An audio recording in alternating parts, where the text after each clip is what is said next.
Lord. ఈరోజు దేవుని జీవవాక్యము సామెతల గ్రంథం 10వ అధ్యాయము 12వ వచనము.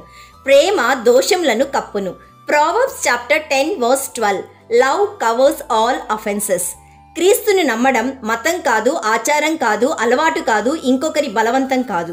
పాపి అయిన నిన్ను, నన్ను, లోకంలోని ప్రజలందరినీ రక్షించడానికి యేసయ్య శిలువలో చేసిన త్యాగం, ఆయన చూపిన ప్రేమ మాత్రమే ఈరోజు క్రీస్తును హృదయపూర్వకముగా నిజమైన సృష్టికర్త అని అంగీకరించడానికి, ఆయనను ప్రేమించడానికి ఇష్టపడుతున్నాము.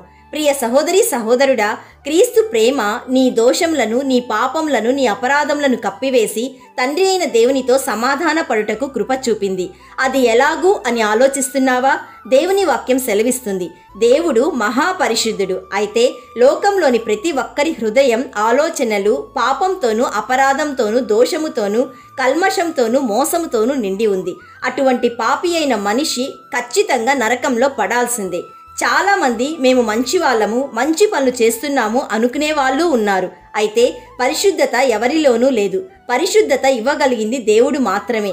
అందుకే నిత్యుడైనటువంటి యేసయ్య మనిషిగా ఈ లోకంలోనికి వచ్చి ప్రేమగా ఎలా జీవించాలో, పరిశుద్ధతగా ఎలా జీవించాలో చూపించాడు. పాపిగా నీవు మరణించవలసిన నీ స్థానంలో దేవాది దేవుడు పరిశుద్ధుడైన యేసయ్య మరణించాడు. నీవు నరకంలో భరించాల్సిన ఉగ్రత అంతా తన మీద వేసుకున్నాడు. నీ పాపం, దోషం, అపరాధం మొత్తం తన మీద వేసుకొని తన పరిశుద్ధత, ప్రేమ, నీతి, నిర్దోషత్వం నీకిచ్చాడు.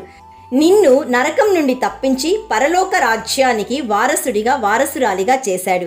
అంత గొప్ప ప్రేమ యేసయ్యది. క్రీస్తు ప్రేమను తెలుసుకున్న నీవు ఆ ప్రేమను ప్రకటించు, సువార్తను ప్రకటించు, నశించిపోతున్న ఆత్మలను రక్షించు, దేవునికి ఇష్టుడవై, ఇష్టురాలివై జీవించు. So my dear friend, keep loving one another earnestly since love covers A multitude of since. కాబట్టి ప్రియ సహోదరి సహోదరుడా, దేవుని ప్రేమ నీలో వృద్ధి చెందాలని మేము ప్రార్థిస్తున్నాము. నమ్మిన వారందరూ ప్రార్థనలో ఏకీభవించండి. యేసయ్య, ఈరోజు మాకిచ్చిన జీవవాక్యమును బట్టి నిన్ను స్తుతిస్తున్నాము. తండ్రి, పరిశుద్ధాత్మ ద్వారా మీ ప్రేమను మా హృదయంలో కుమ్మరించినందుకు మీ కృతజ్ఞతాస్తుతులు. ఈరోజు జీవవాక్యం వింటున్న ప్రతి ఒక్కరూ క్రీస్తు ప్రేమ ద్వారా వారి జీవితములు, కుటుంబాలు, వ్యాపారం, ఉద్యోగం, పరిచర్య, ఆత్మీయ జీవితం స్థిరపరచబడుటకు కృపచూపమని ప్రేమ సమాధానములకు కర్తయ్యగు యేసయ్య నామంలో అడుగుచున్నాము తండ్రి. ఆమెన్. God bless you.